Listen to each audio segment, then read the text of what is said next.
여러분 어제 바자회 하시면서 참 고생 많으셨죠? 우리 옆에 분 모시면서 참 고생 많았다고 한번 서로 인사 격려 한번 해보실까요? 네, 우리가 정말로 이틀간 이렇게 남선교회 또 여전도에 바자회로 봉사하시는 걸 보니까 참 고생이 많다라는 생각을 들었습니다. 그런데 이런 바자회가 고생만 있는 것이 아니죠. 그 가운데에 하나님께서 부어주시는 그 은혜가 얼마나 크고 놀라운지 모릅니다. 페이지 첫이라는 책에 양손잡이 하나님이라는 제목의 글이 있습니다. 그 내용이 이렇습니다. 하나님의 명령을 어긴 요나, 니느웨가 아닌 다시스 행 배에 탔다. 그 뒤를 폭풍이 맹렬하게 쫓고 있다. 그런데 무언가 그 폭풍을 빠르게 뒤쫓고 있다. 바다에 빠질 요나를 위해 하나님이 보내신 큰 물고기였다. 하나님의 명령을 따라 아들 이삭을 바치기 위해 모리아 산에 오르고 있는 아브라함, 무언가 아무도 모르게 그들과 함께 산에 오르고 있다. 이삭을 대신해 제물이 될 순양이었다. 하나님은 양손잡이다. 늘 두 가지를 동시에 던지신다. 한 손으로 연단을 던지시지만 다른 손으로 그것을 이길 은혜를 주신다. 바다에 빠지지 않으면, 산에 오르지 않으면 양손의 은혜를 경험할 수 없다. 하나님의 은혜가 우리의 연단을 뒤쫓고 있다. 여러분 정말 그런 것 같습니다. 우리가 이 땅 가운데 살아가면서 하나님의 은혜를 고대하고 기대하는데 그 은혜를 받아 누리기 전에 반드시 우리 가운데 있는 것이 연단이죠. 문제입니다. 우리가 그것을 잘 이겨낼 때에 우리는 하나님의 은혜를 고대하고 그 은혜를 경험할 수 있는 것입니다. 성경을 읽어봐도 예수님을 만나 다양한 은혜들을 경험했던 사람들을 우리가 보는데 그 은혜 앞에서 늘 있었던 것이 바로 고난이라는 것이었습니다. 그리고 그것을 잘 견뎌내야 하나님의 은혜가 있었죠.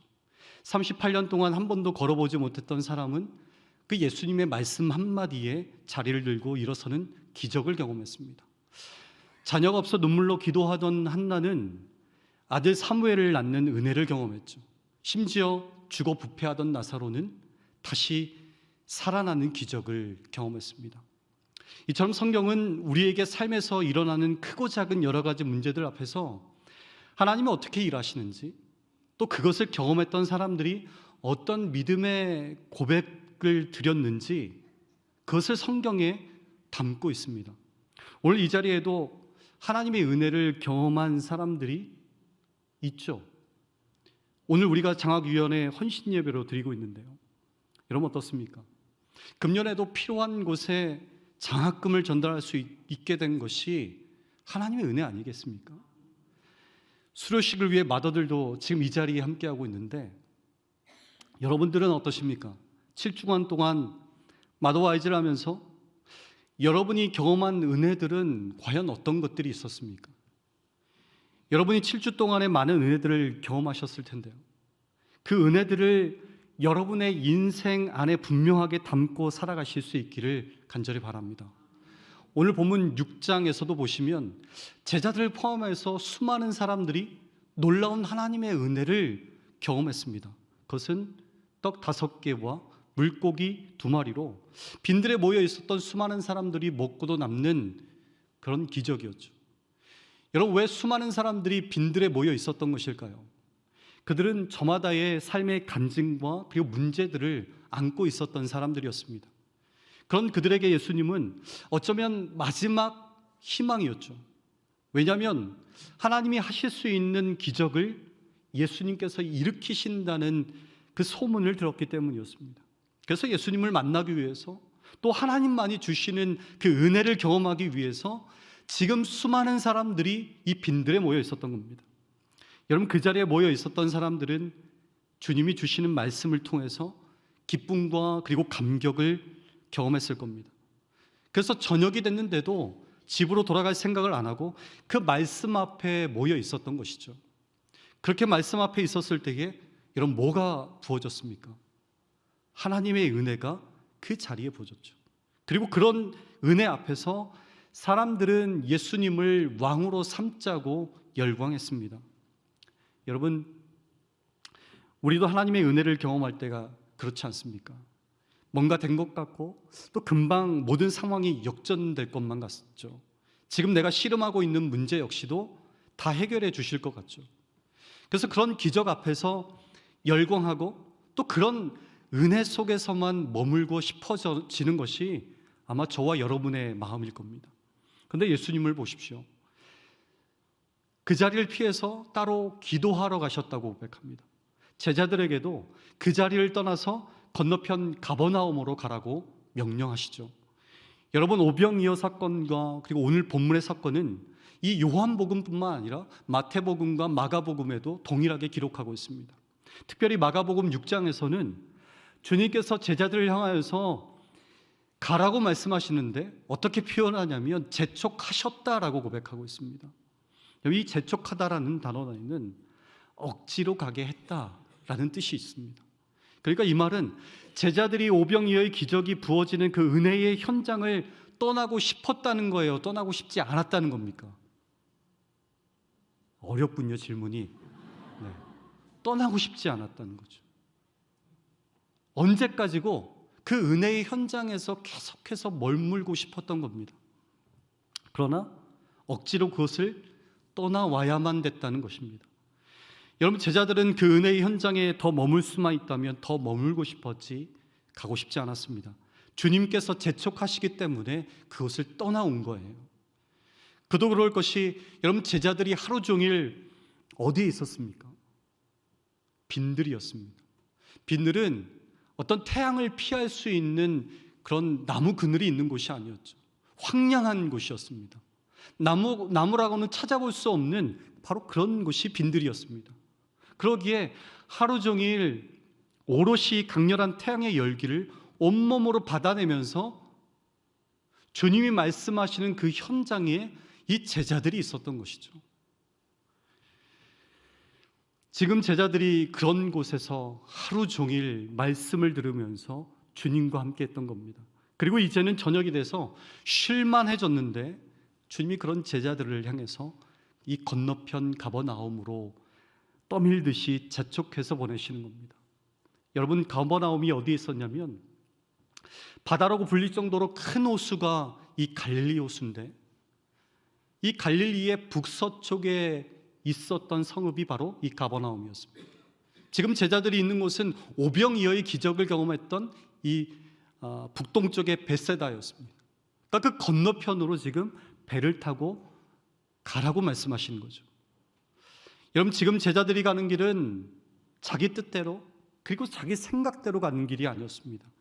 예수님께서 가라 하셔서 그 말씀에 순종해서 가는 길이었습니다. 그런데 오늘 본문에 보시면 바로 그런 길 위에서 무엇을 만납니까? 풍랑을 만나죠.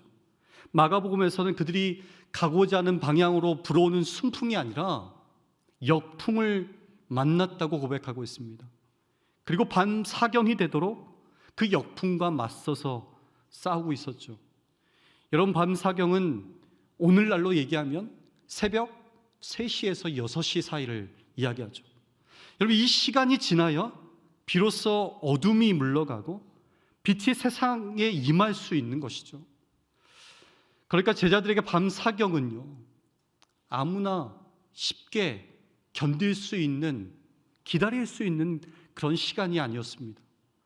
제자들은 가장 힘든 시간을 이 역풍과 사투를 벌이면서 지금 보내고 있는 겁니다. 그런데 여러분, 그럼에도 불구하고 그들은 뒤로 물러서지 않았습니다. 포기하지 않았습니다.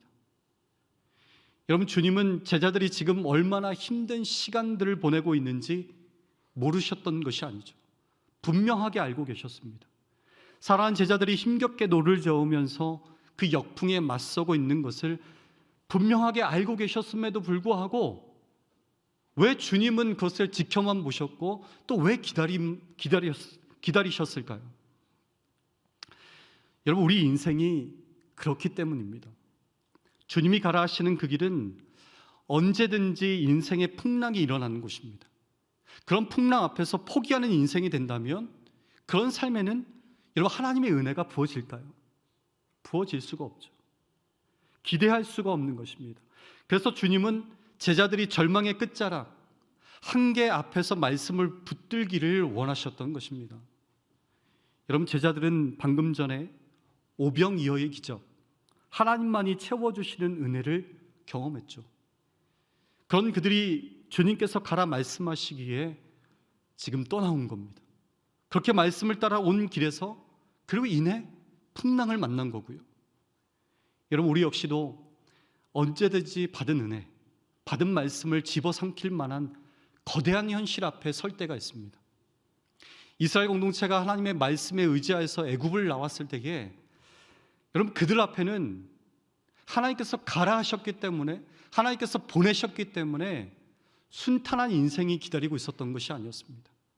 그들의 힘으로는 결코 건널 수 없고 해결할 수 없는 홍해바다가 기다리고 있었고, 요단강이 기다리고 있었고, 여리고성이 기다리고 있었습니다. 우리가 주님의 말씀을 따라가는 길에도 간실이 하나 넘으면 또 뭐가 생기죠? 그와 비슷한 또 다른 산이 기다리고 있는 거예요. 그럴 때가 너무나 많죠. 그러나 여러분 기억하십시오.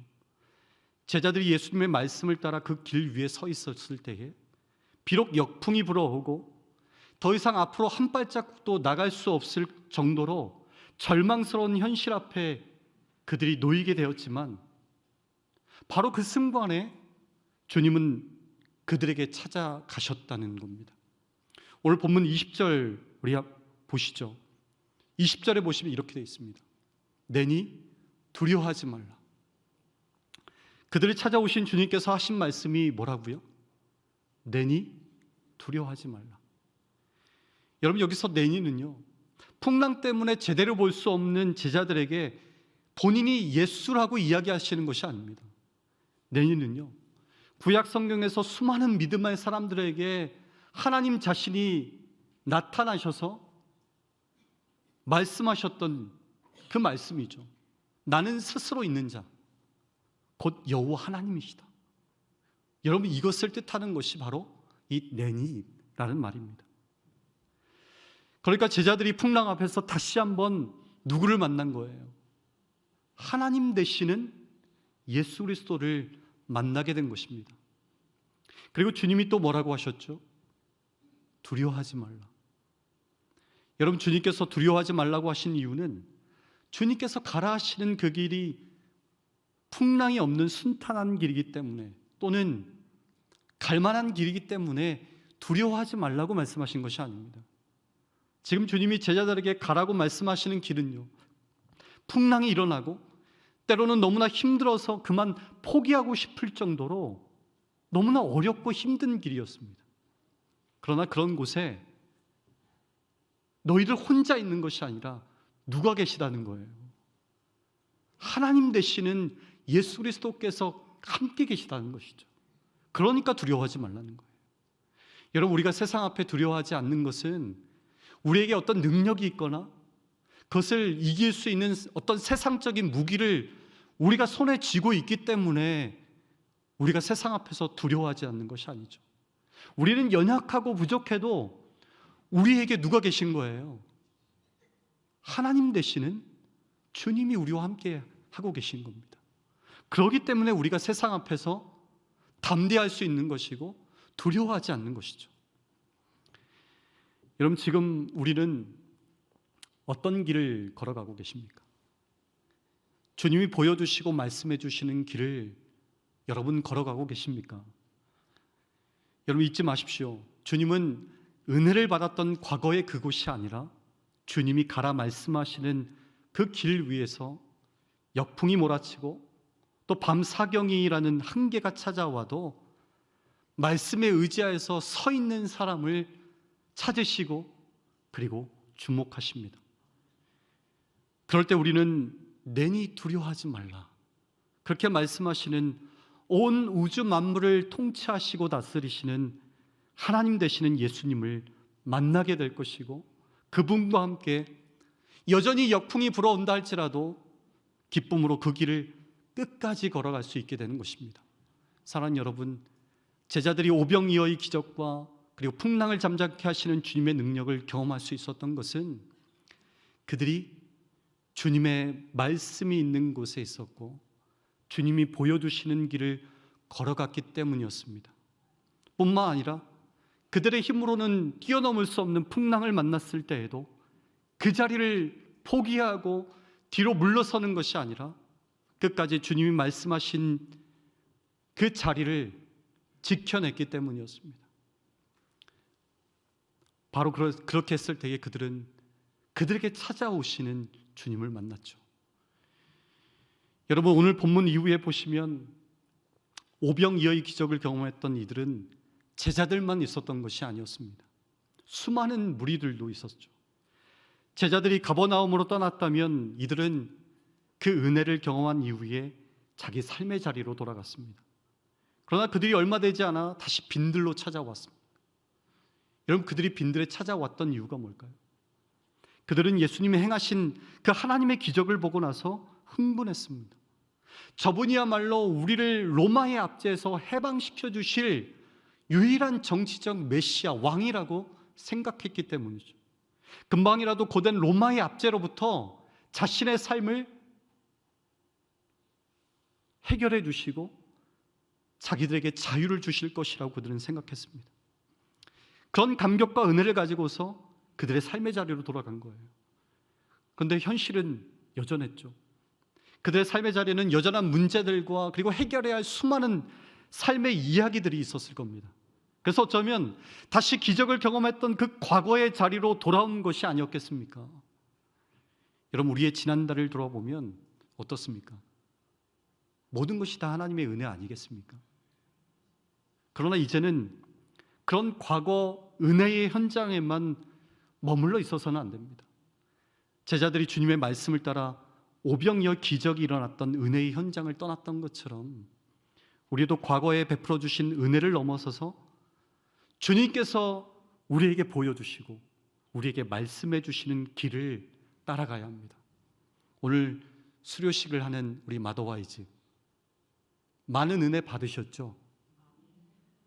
아멘을 별로 안 하시네. 많은 은혜 아마 받으셨을 겁니다. 그러나 오늘을 끝으로 여러분, 이제 그것은 과거의 은혜입니다. 그 과거의 은혜만 고집하는 삶이 아니라 주님이 말씀하시는 길을 따라서 살아가실 수 있기를 바랍니다. 그러나 여러분, 분명한 것은요, 주님의 말씀을 따라가는 길은 매일 좋을 수는 없을 겁니다. 때로는 역풍을 만나 사투를 벌여야 할 일들도 있을 겁니다. 여러분, 제자들은 깊고 어두운 밤, 절망스러운 밤과 함께 찾아온 그 역풍을 끝까지 견뎌냈습니다. 그럴 때 그들에게 소망의 빛으로 오시는 그 하나님 되시는 주님이 찾아가셨죠. 여러분도 길고 어두운 밤에서 아침으로 바뀌는 그 찰나를 볼 수 있는 사람들이 될 수 있기를 바랍니다. 여러분, 그러기 위해서는 오롯이 어두운 긴 밤을 견뎌내야만 우리는 우리에게 찾아오는 그 빛을 볼 수 있는 것이죠. 오늘 이 말씀 앞에 서 있는 저와 여러분의 삶이 날마다 그런 삶으로 변화될 수 있기를 바랍니다. 과거의 은혜에 머물러 있는 삶이 아니라 하나님께서 우리에게 보여주시고 우리에게 말씀하시는 그 길을 온전히 따라감으로 인하여서 우리 삶의 수많은 어려움들과 역풍이 몰아온다 할지라도 그 가운데에 우리를 만나주시는 주님으로 인하여 그 길을 끝까지 잘 이겨내고 감당할 수 있기를 간절히 바랍니다. 우리 함께 기도하시겠습니다.